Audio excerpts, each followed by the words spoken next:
souvent damay recevoir ay messages yi nga xam ne nit ñi dañ naan man de dama jékki saay rek ñu envoyé ma damaa doon essayer waaye tayuma ko waaye dama bëggoon rembourser xaalis bi nga xam ne dama ko leb waaye loolu noonu tey ci vidéo bi tey loolu la ñuy wax. Salut les amis, j'espère que yéen a ngi si jàmm man maa ngi sant yàlla bu baax a baax alhamdulilah. bu fekkee c'est la première fois ngeen di seetaan suñu vidéo fii ci Wolof Tuto ñu ngi leen di ñaan ngeen abonné wu activer cloche notification yi partager vidéo yi au maximum ak seeni xarit. tey nag ci vidéo bi dañuy wax ci nit ñi nga xam ne dañoo am problème ci application lebale xaalis yi ba pare dinaa ñëw éclaircir lu bëri maanaam leeral lu bëri si vidéo yi nga xam ne defoon naa ko si ampagaay ci TikTok bi ba nga xam ne nit ñi gisoon nañ ko. waaye nag lu tax ma invité leen pour ngeen seetaan vidéo YouTube bi ba mu jeex parce que di ngeen am leeral yu bëri yi nga xam ne application yooyu noonu dañ koy def fii di lebale xaalis ba pare dinaa si wax sama xalaat wax si aussi li nga xam ne c'est très important pour ngeen xam ko seetaan leen vidéo ba mu jeex. bu ko defee première chose bi may njëkk a wax rek balaa maa dépassé dara mooy à chaque fois que ma def vidéo di wax si application yooyu di lebale xaalis vidéo TikTok yi ngeen di gis musuma def benn vidéo ba wax ni nit ñi dugg leen ci application yi nii la ñuy lebee nii ngay def nii la ñuy def mais la plupart nit ñi dañ may message ne ma waaw application boobu ngay wax nañuy lebale xaalis dugg naa ci leb xaalis alors que man dans mes vidéos musuma wax application bi nii lay lebalee xaalis mais au contraire tout le temps samay vidéo dama naan application yi lebale xaalis bàyyi leen ko wóorul parce que déjà dañuy def vol de données personnelles même bu nekkee état bi gisuma benn matuwaay bu ñu ci jël boobu ba léegi à part boobu noonu ma leen joxoon mooy bi nga xam ne dañ ko defoon wax ni képp ku nga xam ne da nga am application lebal xaalis da nga si am problème contacter le numéro bi ba ma joxoon leen numéro boobu à part leeral boobu amaatuma si beneen leeral bi nga xam ne jóge na ci wàllum état ñëw si man wala man lire ko ci internet parce que man je fais mes propres recherches ensuite ñëw partager leen ko parce que la plupart du temps nit ñi duñu def ay recherches donc loolu moo nekk souvent sama rôle def ay recherches ba xam lii fan la jóge lii lan moo tax ñu créer ko. est-ce que lii légal na déjà ba pare ñëw baaxee leen loolu yëpp ba pare wax leen nan ngeen def ak nan waaye musuma leen wax ngeen dem duggal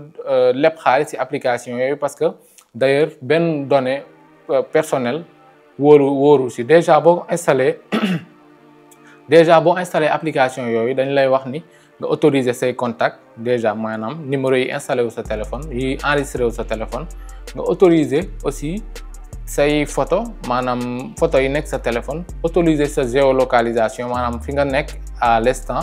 dugal sa pièce d'identité pour yenn ni xam nga am na yi nga xam ne dañ lay laaj pièce d'identité mais am na yeneen yoo xam ne duñ la ko laaj maanaam yi lebale somme yu ndaw yi bu ñu paree laaj la yeneen ak yeneen parce que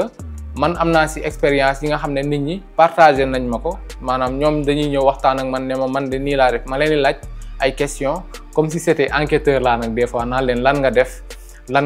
lañ la laaj lii ak lii mais man lu ma ci gën a metti tey nag laa koy wax parce que application yooyu c'est vrai que ay arnaque lañ application yooyu kenn waru ko utiliser mais lan moo ma ci gën a metti mooy sénégalais yi nga xam ne ñoom ñoo lay woo ñoom ñooy liggéey ci application bi lu tax ñuy nangu di liggéeyee ci application yooyu ba pare di woo nit ñi di leen harceler ñoom par exemple lan lañ ciy am même bu dee amoo liggéey genre liggéey yooyu jarul def parce que yaa ngi lor ay nit déjà dañuy woo ay nit des fois nit ñi dañuy jaaxle dañ lay woo naan la dañ lay porter plainte alors même li ñuy wax bu fekkee du dëgg nit ki bu ko tiital di ko woo di ko wax ay xamoo nit ki ci lan la ne xamoo ci yan situation moo taxoon mu dugg lépp la plupart nit ñi nag 90% yi nit ñi yëpp dañuy essayer rek far lépp ci te loolu moom vraiment kenn mënu ci dara parce que nit ñi dañoo dañ kumpa buñ la déggee des fois sax ngay wax ni fii ku fi dugg dee dañuy ñëw dugg fa même bu fekkee dañoo dee sax du leen wàññi dara mais attention encore parce que nit ñi nekk di ci liggéey ñoom ñooy premier problème bi parce que bu dul woon ñoom application yooyu bu ñu ñëwee fii ci Sénégal du ñu fi am doole parce que nit ñooñu noonu ñoo leen di permettre nga xam ne bu ñu lebalee kenn ba pare nit ñooñu ñooy jël numéro kooku di ko woo naan ko fayagoo de nangam sangam te dégg naa bu ñu la waree lebal 10 000 boo lebee 10 000 6 000 lañ lay envoyé suba rek ñu commencé di la woo xam nga loolu du lebalukaay leneen lañ ko mën a woowee mais du lebalukaay donc d'après mes recherches nag j'ai pas encore trouvé lan moo tax ñu créer ay application ba pare di lebal xaalis yi mais à ce que je cherche lu ci gën a li nga xam ne moom laa gën a yaakaar mu nekk moom mooy vol de données personnelles yi bu leen yaakaar ni nag bu ñu nee vol de données rek maanaam mooy ay vidéo yi ne seen téléphone ay photo maanaam nit ñi ñoom pour ñoom lan moo gën a important sa téléphone mooy vidéo yeeg photo yi alors que la vidéo yeeg photo yi nekk na 0,5% li gën a important sa téléphone li gën a important sa téléphone gën a important te nit ñi gën ñu ko xam du ay question compte bancaire ak yooyu mais gis nga contact yi nekk sa téléphone maanaam sama numéro nga am ko numéro keneen nga am ko loolu nekk na li gën a important ci téléphone parce que la plupart genre application yooyu bu ñu defee collection de données ba am ay masse de numéro mën nañ ko dem jaayaat beneen plateforme boo xam ne day def ay spam maanaam ngay jékki saa rek xam nga yéen doon ngeen toog ay temps rek yàggul noonu sax ay 3 mois 4 mois en arrière ici nga jékki saa benn numéro contacté la ne la salut dañu am entreprise bi da nga siy liggéey donc da ngay def ay tâches chaque jour ñu fay la 500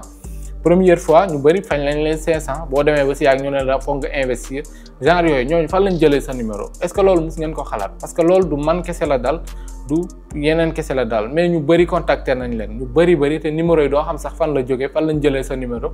ak koo mënti nekk nag la plupart du temps boo musul sax dugg si application Lebalma yi comme par exemple man ma yoroon sa numéro yow mii di seetaan vidéo bi fekk damaa dugal sama contact si application yooyu noonu di lebale xaalis ma dugaloon samay contact ñu jël sama contact yépp fekk yow mii sa numéro mu ngi ci woon donc su boobaa say données fuité na parce que am nañ sa contact donc ku ñu amee sa contact nag vulnérabilité yi ñuy am si nit ñi maanaam li ñuy gën a récupérer même bu dee arnaque xaalis moo leen taxoon jóg dinañ si am li nga xam ne yow sax li nga doon leb di daw xaalis parce que la plupart nit ñi fii gis naa ñu naan ay man de leb naa si 80 000 man de application yëpp laa leb daw te loolu noonu xawul naa ba xool waaye amul benn sens en retour yéen a ngi lor seeni mbokk wala seeni xarit wala seeni waajur te xamoo leen ko parce que yéen a ngi partager seeni données te ñooñu sax yëguñu la xew comme par exemple man ma yor seen numéro dugal ci application yi xam nga waa application bi numéro yi ne sa téléphone yëpp la ñuy jël su ma leen fayee wala su ma leen fayul yëpp ñoom seen yoon ne nga aussi recueillir nañ samay données ba pare dañ koy utiliser nu mu leen neexee ba pare ñun lu gën a garaaw fii Sénégal même bu dee téléphone bu bees wala ordinateur bu bees wala application bu bees boo téléchargé du ñu lire dara dañuy ñëw bës continuer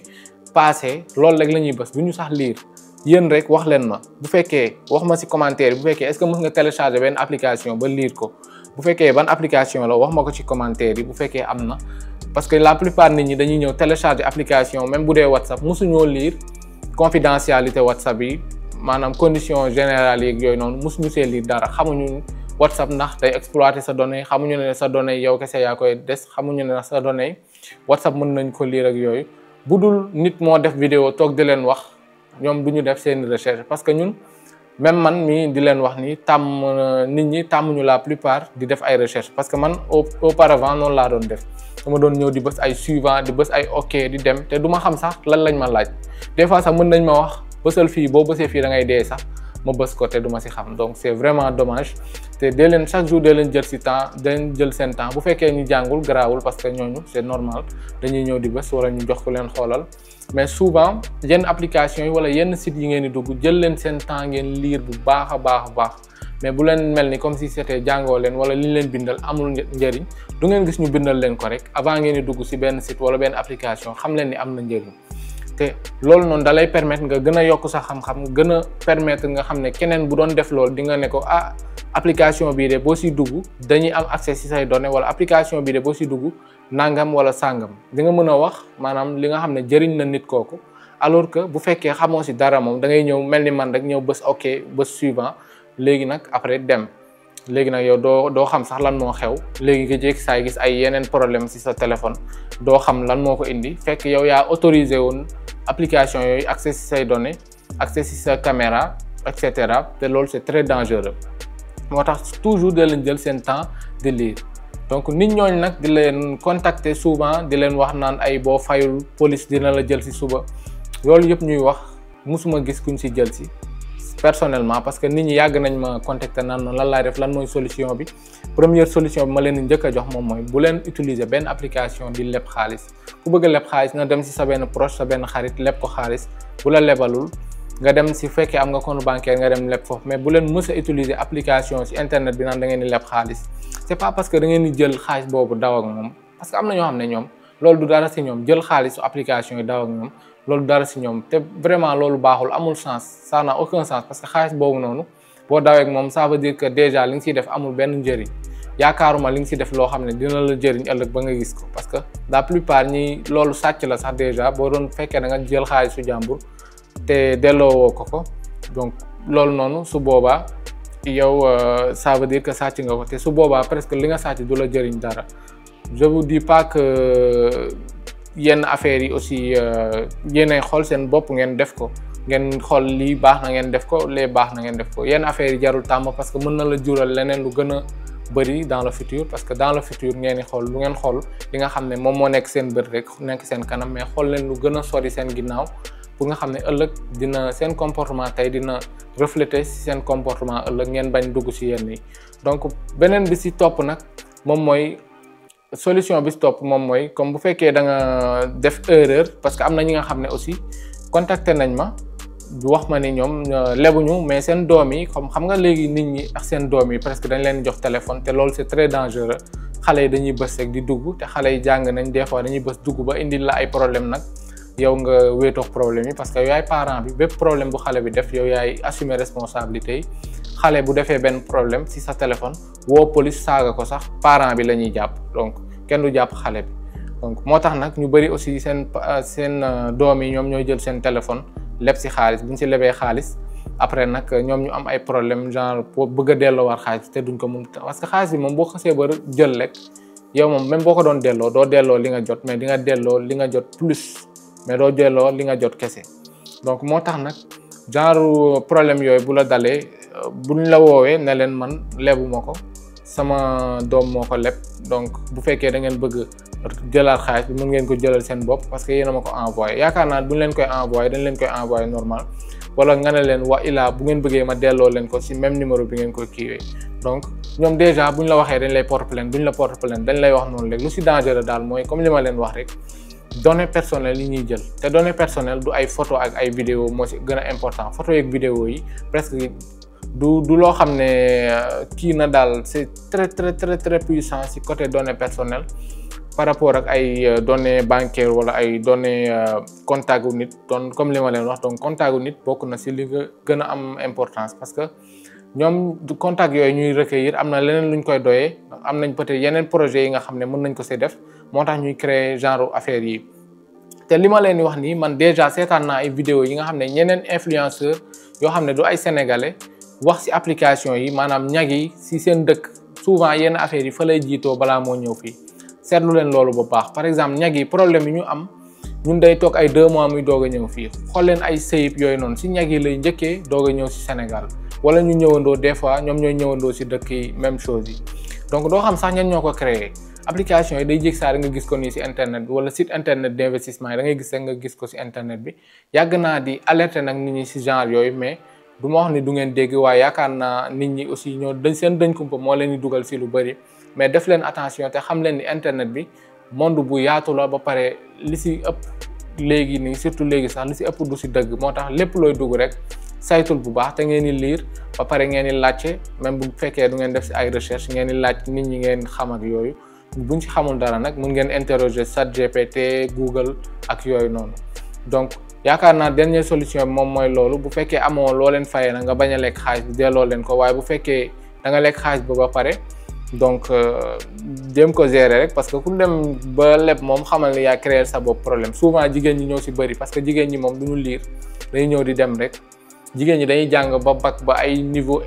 ingénieur ba kii mais de installer WhatsApp sax duñ ko mën léegi ñoom ñooy dugg ci problème yooyu après ñëw di laajte naan ah man de damaa juum nangam sangam te fekk ñoom ñoo ko def donc képp ku def sa problème daal comme donc yow assumer ko nga xool nan nga koy gérer mais en tout cas daal pour vous rassurer duñ leen porte plainte parce que ñoom déjà légaluñu te am na benn numéro boo xam naa ko bàyyi ci description vidéo bi parce que lii vidéo YouTube la instant bi dama nekk di def en live ci TikTok peut-être ñi nekk di seetaan vidéo TikTok bi nii am nañ en live li may wax nii yëpp donc xam naa on va se retrouver à la prochaine ciao les amis